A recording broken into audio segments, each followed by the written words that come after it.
All right, so what I wanted to do was record a video of me kind of going over all of these scenarios as it relates to eDiscovery. I'm sorry my schedule's been all over the place with travel and things like that, so I just wanted to kind of touch on these scenarios just so you guys have a recording that you could go back and watch. So the first thing I want to look at here is that there's technically 3 different versions of eDiscovery within the Microsoft 365 ecosystem. So right now I'm at compliance.microsoft.com. Log in there with your 365 credentials. If you're a global admin or a compliance administrator, you'll get right in.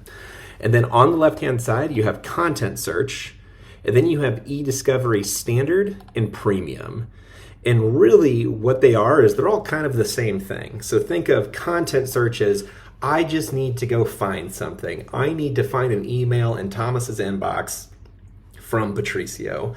I need to find a document named RSM in anyone's OneDrive, within the company. Very quick, pinpointed, I need to find X, go find it for me. That's a content search. When you get to eDiscovery Standard, this is content search, so go find something, but build a case around it, because a few of us need to work on this case together. But we're not going to get any of the fancy bells and whistles that you would want if you were going through some type of litigation. So eDiscovery Standard is pretty much content searches, go find me something with a little bit of structure around it.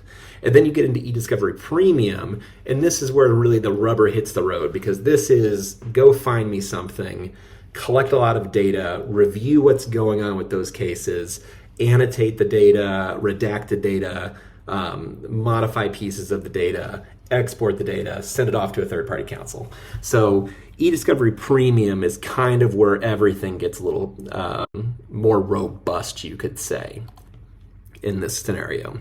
So if we are to jump in here, kind of just to walk over what an eDiscovery case looks like. So the first thing is you have an event. So in this situation, I think your event is Jane Smith was asked to leave the organization. So Jane's asked to leave the organization, and then after that, we'll build a case right here under Create Case. When we build a case, we need to add managers to the case, who's working on the case itself. And then what we can do here is we can start to add custodians to that case. So these are the people we are looking at. So in your scenario, it would be Jane Smith. We're looking at Jane Smith. She would be a custodian. Now that we've put in our targets, we're going to jump over here, and then we're going to actually start looking through their data. So, hey, Jane Smith, I'm looking at you, and I want to comb through all of Jane Smith's data, and I want to look at her OneDrive, her SharePoint, her Teams. eDiscovery Premium gives you the ability to pull in outside data sources, PST files, OCR files, things of that nature, databases, drive images, things like that. So now I've pulled people into the case, I've targeted an individual, I've searched the individual's stuff. Now I'm getting over into this data processing and review area. This is where I'm combing through all of her stuff to go, okay, what am I actually looking for? What's client, what's privileged information versus what can I share with opposing counsel or outside sources, so on and so forth. And then when you get to the end here, this is more around you're exporting that information and sending it off to a third party. So again, that's kind of how eDiscovery works in a nutshell, and we're going to walk through all these components here in just a second. So getting to the use cases here. So scenario is Jane Smith was asked to leave the organization based on some performance-related issues. Legal puts a hold in place in case litigation is filed. So the first question is, let's grab this. What files are impacted by the hold? Are there limits to the types of files, systems, or areas and places that can be put on hold? So there's 2 types of ways you can put somebody on hold. So let's jumping over to the tenant here. The first one I want to do is if I go to the admin center, and I'm on my cell phone, and I'm in a hotel, so it's not the greatest internet, but in the admin center, I can go to users, and then I could find a Jane Smith in my organization. I'm just going to grab random person here because it's a demo tenant. And then in this user account, I can click on mail. Oh, doesn't have an exchange license. Let me find somebody who's licensed. There we go. I can click on mail, and then right here at the bottom, I have manage. It updated. Mail. Right here at the bottom, I have manage litigation hold, and I can turn this on, and I can say turn on a litigation hold. Let's do it for 60 days. I can send a note to the end users so they're aware they're on a litigation hold. Some privacy laws like GDPR require that. And then I can put a URL in here so they have more information. If I don't fill these out, the end user is not going to know. So that's one way to put somebody on litigation hold. That only applies to their mailbox and really nothing else. So it's not the greatest thing to do. It's just like a very quick and easy way to do it. The real way to put somebody on a litigation hold would be to go to eDiscovery here and then start a case. Now, if Jane Smith in your example here were to leave the organization, there's a few things we could do there. So we could say, hey, we could import automatically data through your HRIS system. So when HR says Jane's leaving the organization, it would automatically put her on hold. So you'll see here there's this HR connector right here where we can bring in HR data. And you can say, hey, if she was to leave the organization, automatically put her account on hold. If we didn't want to set up that connector, but we wanted to put Jane on hold, that's where we would go to eDiscovery. I'd go to cases, and then I go to create a case, Jane on hold, some notes in there, case number, next. So these are the people who are going to be helping me out with the case. So this could be HR, IT, legal, IT security, you name it. You don't have to put more people in here if you don't want to.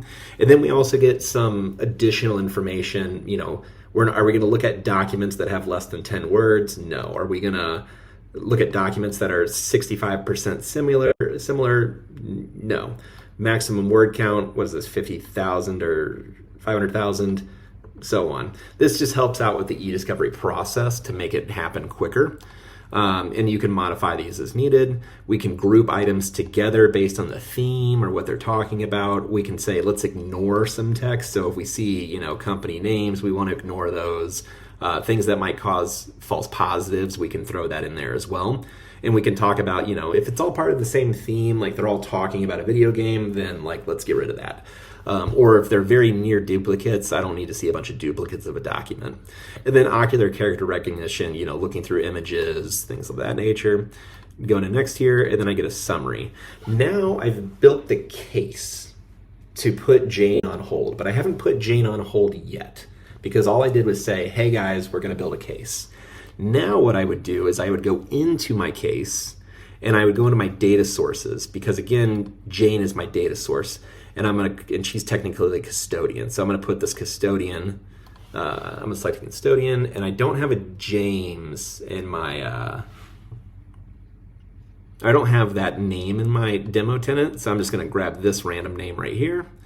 And then here's where I can put additional things on hold if I want to. So mailbox, done already. OneDrive, done already, because those are things that are associated with our target, and in this situation, Jane Smith. Teams messages are actually part of the mailbox because Teams messages are just exchange emails sent back and forth that show up within Teams. Yammer, SharePoint, if I wanted to add additional SharePoint sites, I could do that when it wants to load. So I could say, you know what, Jane's part of US sales, so I'm definitely gonna grab the sales website. And then we might have a shared mailbox for US sales as well. So I'm going to grab that shared mailbox and throw that in here as well. And then let's see if there's a team site for US sales, because again, it's not tied to Jane, but Jane really collaborates in all this sales stuff. So I'm going to add the sales things there too. And I want to put all of this on a hold. So here's where that litigation hold is. And what's it going to hold? It's going to hold everything that we specified here. Now you can do this with multiple users if you want to. So if you have 4, 5, 6 users, you could do all that here as well. So we'll click next, we'll click submit, and then boom. That's how we would put somebody on hold, and then that's how we would also understand what files we are putting on hold. So that knocks out that first one. So the second one here is how are holds tracked? So there is a PowerShell script that you can run that will show you how all your holds are holding up, you could say. At the same time, you could just go to cases here and you'll see all the different cases that you're working on. And then but that's not the greatest way to see it. The best way is through a PowerShell script. If you don't have the PowerShell script, there is a company called AdminDroid.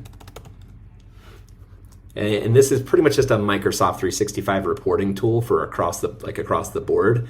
And in this, they have, there it is. Exchange mailbox holds is right here on the right-hand side. And then I think if I go under,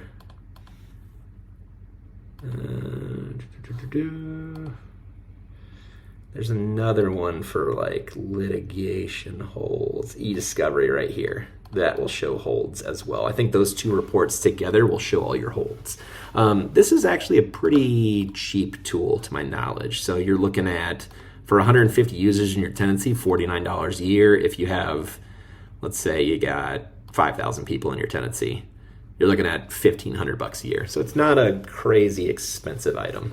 I don't think you need the audit pack. You would just want that reporting pack, because that would be able to report who is tracking users. Again, you can do this through PowerShell if you wanted to, or RSM could have that PowerShell script run on a daily basis and then feed that into a Power BI report. So you'd be able to see it through Power BI as well. There's just not a native interface for tracking everyone who's on hold by themselves. So that's for that one. Getting down to, how does the system preserve documents? How does the system preserve docs in the system at the time the hold goes into place in the origin format? So how does the system hold on to documents? So there's a few different things here. The first one is whatever retention policy or legal hold lasts the longest would win. So if we have a 2-year retention policy for all of our documents, but we have a legal hold that goes for 3 years, all the documents in that legal hold will be stuck for 3 years. If we have a 10-year retention policy and we have a legal hold that only lasts a year, once that legal hold is taken off, you're still going to have all those documents for the additional 9 years because of that 10-year retention policy. So whatever policy holds on to documents the longest will win in the end. So there's a few different ways to do this. The first one would be data lifecycle and then building a retention policy.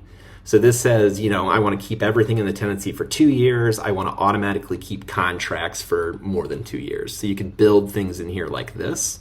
And it's not that difficult. So let's say 10-year retention. Who can be the administrator of it? Let's just say static for this. And I want to say, do I want to hold on to all mailboxes, all SharePoint sites, all OneDrives, all groups, etc., or I can include or exclude certain groups. Go next. How long do I want to hold on to this stuff? 10 years. I could go custom if I wanted to and change this. And then do I want it from when the item was created or last modified? My mindset is if you haven't touched the file in 10 years, you probably don't need it anymore. But if you're touching a file every single day, you probably want that retention piece to restart. So I usually do when modified or last modified. And then once the retention hits, do you want to do nothing or delete it automatically? The mindset is it will delete automatically. Like literally, if it hits 10 years, the file's gone, period. If you do nothing, then the file will stay there. But if you deleted the file within the retention period and then the retention period ends and it's on do nothing, then the normal recycling bin rules kick in place where you'd have like another 90 days to retrieve that file out of the recycling bin. And then once you have that set up, you finish and submit, and that was a retention policy for the entire org. The other thing that happens is if you go to sites, any site will have what they call a preservation hold library. And this is where all of the data goes that is deleted. So let's say RSM puts a retention or a legal hold on my mailbox in my OneDrive. I can still use my email in my OneDrive like normal. I'll never know that it's on a legal hold. I can still add, change, delete files, do whatever I want to those files, like nothing's different. What's different is that the IT administrators on the back end will have access to what they call a preservation hold library. So any file I modify, delete, change, do something to that would change or modify the file from the original file that was put on hold will show up in this library. And then in here, I can restore those files, but at the same time, I can go to this version history right here, and I'll be able to see all the different versions of a file. Major versions, I think it can do like 300,000 versions, and then micro versions, it can do 500,000 to my knowledge, if I remember correctly. But this is where all the versioning for those documents would be held. Now, if you perform an eDiscovery and you're searching for keywords that are in a version of a document that aren't in the newest version, eDiscovery will find older versions for you and then call that out. But every library, every mailbox, everything that has any type of retention policy on it or legal hold on it will automatically get a corresponding preservation hold library where all that information sits. So that's where that goes. All right, so moving on to the next one here. Let's go for orange. The next day, Jane's boss, Terry, is reviewing her files and makes changes to a couple documents. What does Terry see when he accesses the documents? Does he see that the document is on hold? No, so from Terry's standpoint, nothing changes. Works with the documents like normal, nothing changes at all. Just as he makes updates, as he makes changes, those updates and changes will show up in this preservation library because we're preserving the original with all of the changes to make sure that he's not doing something malicious, you could say. So going up to the next one is, next color here. What happens to the original document once he makes changes? How does the system manage revisions to preserve the document? Can he continue working on the preserved document? Yeah, again, continues working on the document. Nothing changes with the document. Just as he makes changes, you will see more and more versions of the document show up here.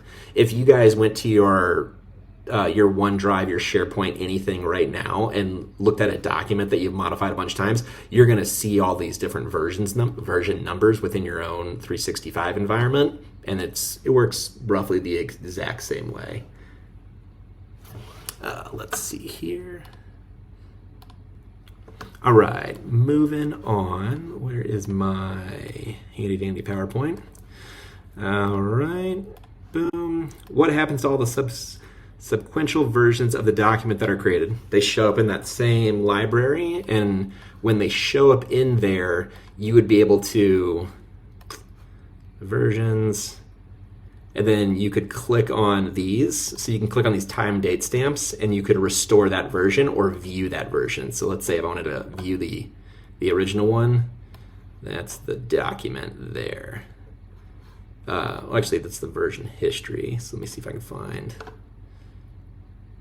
That's the document. And then if I went into version history, I could view or I could restore the document if I wanted to. Because I think this is just going to view the metadata. Yeah, that's just viewing the metadata of the document. But if you restored it, it would show right back up to the library. Going back to the next one. All right. What happens if he saves the document to his computer or his OneDrive? So if he saved the document to his computer, he's made his own copy of the document. So think of that kind of like its own fork off the document. And unless his computer had like Defender for Endpoint on it, or or you pulled an image of his machine and added it to the eDiscovery case, you probably wouldn't find that additional document. Now, if he put it on like his OneDrive, or if he put it in his My Documents or on his desktop or something where like known folders are, but that OneDrive backs up for them automatically to their OneDrive, it would show up in there. But if he downloaded it to his computer, he's making a new copy of that file. So the original would stay within the preservation library and he would just have a new copy of it. So not much we can do there. Moving on to the next scenario. A few days later, the legal hold is extended to Terry. Terry messed up. Jane's co-workers Garth Brooks, the funder rolls, and Janice. What is the process of adding people to holds? So if we wanted to add somebody to the hold, we would jump back into our eDiscovery case right here. And we'll go cases. And then James on hold. Data sources, add custodians. And then let's say I'm going to add myself in here. Boom. And then I'm going to add, let's see, anybody that starts with a D? Boom. So I'm going to add, and let's try an F. Again, just a second. So now I've added 3 additional people to the case. I've put those individuals on hold. I'm going to click next. Again, this is just an overview of what we're holding them for. Submit. And now those people have been added to the case. So that knocks out the next one on your list of what is the process for putting people on a hold. Do you know the place on hold? Do people placed on hold know they are on hold? So you can notify them that they are on hold. Again, GDPR, I don't think CCPA requires you to do that, but there are privacy laws out there that require you to notify people. Once you've put somebody on hold, you have the ability to do communications here, and you can build out communication templates. So you can say, here's the name. So this is, so EMP, like EMP is departing. Who's the issuing officer? You can build out pre-made templates from like legal and stuff like that for like, we're putting you on hold because of internal litigation, external litigation, something of that nature. Once you go next here, this is where you can build out the templates. So like, dear, and then we can say display name, which would be the end user's name, and then talk to them about like what we're doing. They can put a link in here so they can acknowledge that they've received the notice. We can put a portal link in here that can automatically go off to like our legal counsel or a acceptable use policy, something of that nature. We can put the issuing officer's email in here, so if they have questions, and then we can also put the issuing date in here as well. So you can build these templates out in their emails in a nutshell. And then those can be sent out to people if you wanted to let them know that they are on hold, but it does not do it by default. Jumping down to the next one here. Does the hold affect their work process, and if so, how? No, the hold doesn't affect anybody's work process because it's all done behind the scenes and it's all done within those preservation libraries, so no one who's on hold will ever know they're actually currently on hold. I know like my account at RSM is on a legal hold just because of work we've done in the past, and it doesn't affect anything I do at all. So moving on to the next group, how does the search functionality work? So the search functionality works by, so you have data sources here. This is my targets. So I've targeted all these people. Now what I do is I go over to collections, and now that I've got my targets, I want to collect things from those targets.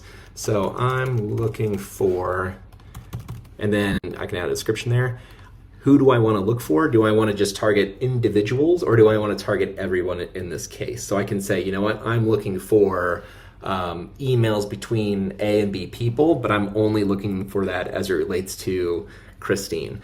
I'm looking for Teams communications between 2 people, and I'm only doing that for Deborah, etc. So you can break this up, or you can group them all together. If we group them all together, you're going to see you can target additional spots that we put on hold when we made them custodians, or we made them custodians within the data source fields.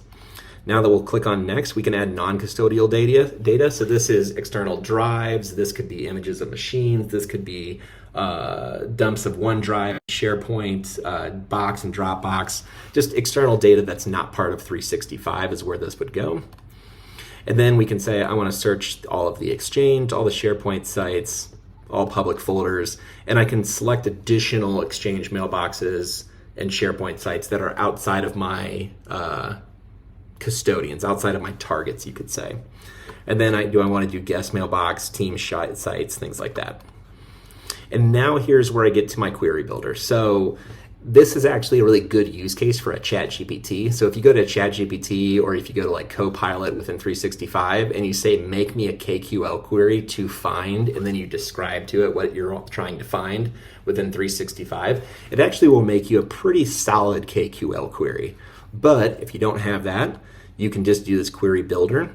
So what we're doing here is we can say and or, but then at the same time I can say, you know what, I'm looking for documents and they are between, and let's just say February 1st of 2023 to November 20th of 2023. So apply, I'm looking for documents in that time frame. I'm looking for documents that have the keyword that equals RSM. I can do a keyword list. So I can say RSM, McGladrey. So I'm looking for those two keywords. Close that out. So now I got those two keywords into me.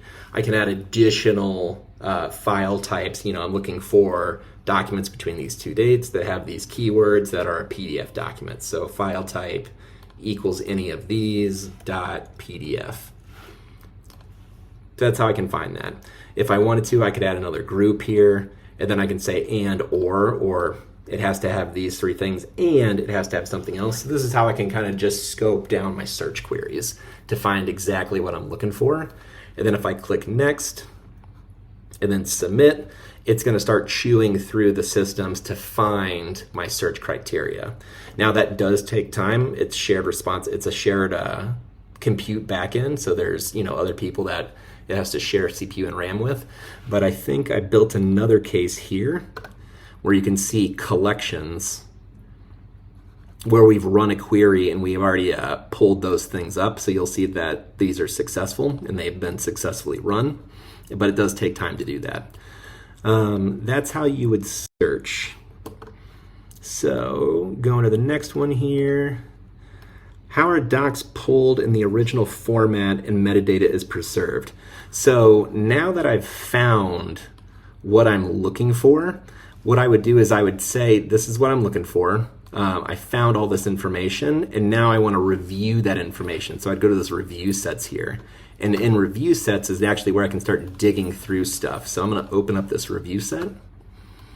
So it looked through my custodians, it found the information that I was looking for, and now all that information is currently sitting right here. You'll see that you have individual emails by themselves, but then you also have grouped emails, which are grouped based on the theme or the context of it, or based on our search criteria.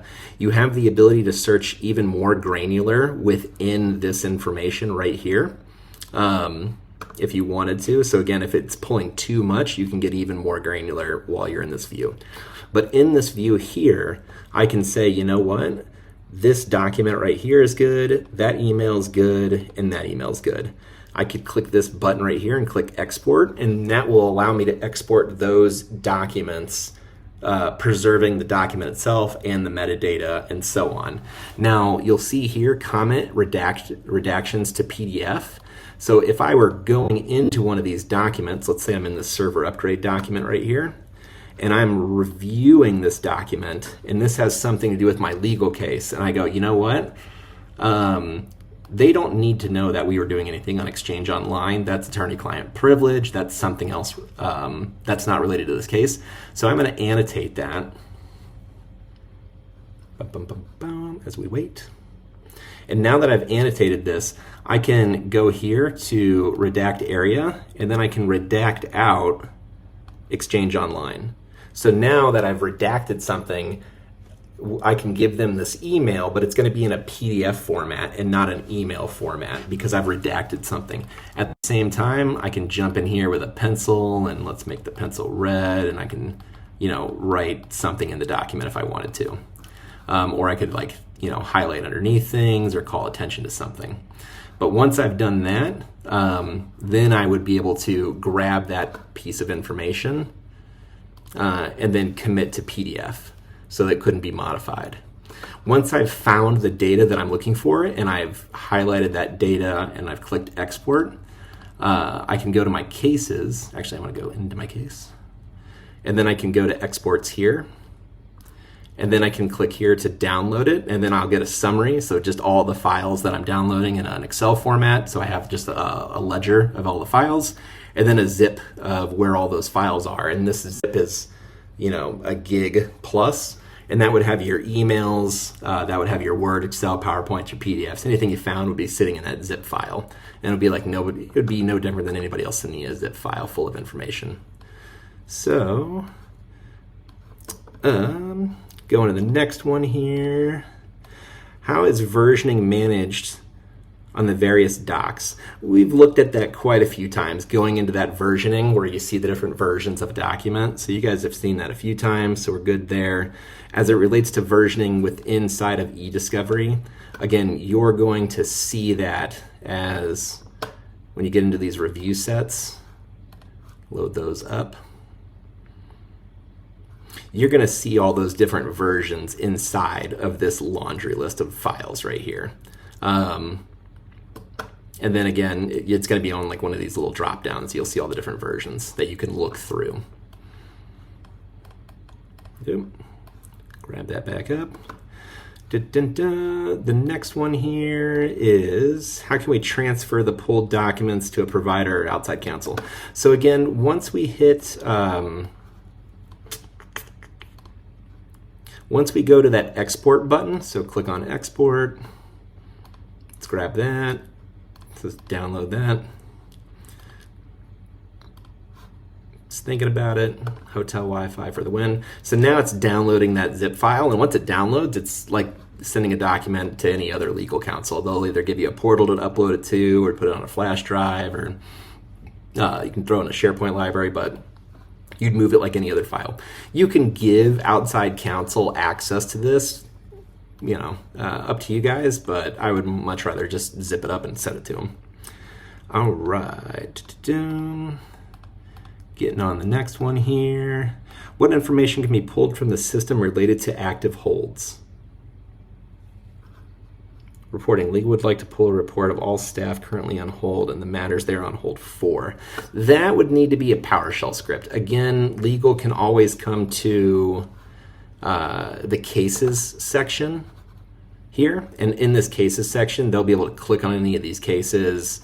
And then within settings, they could go to select. And that's going to kind of give them the name, the case number, and a description.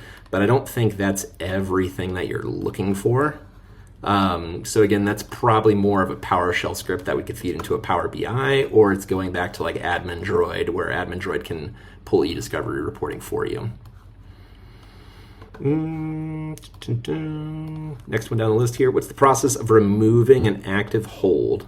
So removing an active hold, if we did it the old-fashioned way, which is just through the admin center, and then clicking on an end user's name and removing that hold. So let's go back and remove that old hold I threw on there.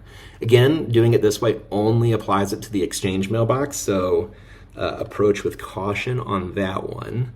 But back to mail, I did it again. Litigation hold. And then clicking that button off right there will turn it off there. Again, I prefer not to do it that way. If you go into the eDiscovery case itself, so let's say this Jane's on hold, this is the one we just built. So if I close the case, if you close the case, all holds will be turned off. Any content that was on hold will be released, which might result in data loss. So digging into that comment, if Jane is on legal hold, and then while she's on legal hold, deletes a bunch of files. As soon as you turn that legal hold off, those files are going to go to her recycling bin. And then you've got another 91 days to get them out of the recycling bin. If there is a retention policy in place and you turn her legal hold off, the retention policy would kick in if it was still active. So again, if we had a retention policy that said, hold on to everything for 2 years, and then Jane had a legal case that only lasted 6 months, as soon as we turn that legal case off, that 2-year retention hold still holds over everything. But now let's say we have a retention policy for 2 years, Jane's legal case went for 4 years, and then, on year 4, she deleted a bunch of data. As soon as that legal hold goes off, you're going to lose that data after like 91 days because it's going to go to the recycling bin and then get purged out of the recycling bin. You may lose it automatically. I don't think so, though. I think you're just going to go to the recycling bin first. But again, whatever hold, whether that's a retention hold, a retention label hold, or a legal hold, whatever hold is the longest is the hold that wins overall. So, I didn't close that case. So, boom, close case, yes. And you're going to see it turn to a red lock, and all those legal holds will be pulled off the case. Going back, okay. So the last question is, what happens if a person is on hold for multiple matters? Can the system track across multiple matters to ensure the person is on multiple holds and not fully released from legal holds? So again, if they're on multiple legal holds, whatever legal hold or whatever retention or whatever lasts the longest will win over everything else. Now again, if you do a legal hold and you're targeting in one case their mailbox, and in the other case you're targeting their OneDrive, then you're not going to have overlap there. But in multiple cases, if you're targeting their Exchange mailbox and one case lasts a month, the other one lasts 6 months, and one lasts a year, the case that lasts a year is going to win as long as the hold search criteria, or as long as the hold criteria is the same across the board. So I think that would knock out that question. And to my knowledge, that's all your questions. So feel free to check this thing out. Again, sorry for the crazy travel and that I can't meet with you guys right away. But let me know if you have any additional follow-up questions for Patricio and I, and we'll get back to you guys later. Thanks so much. Bye.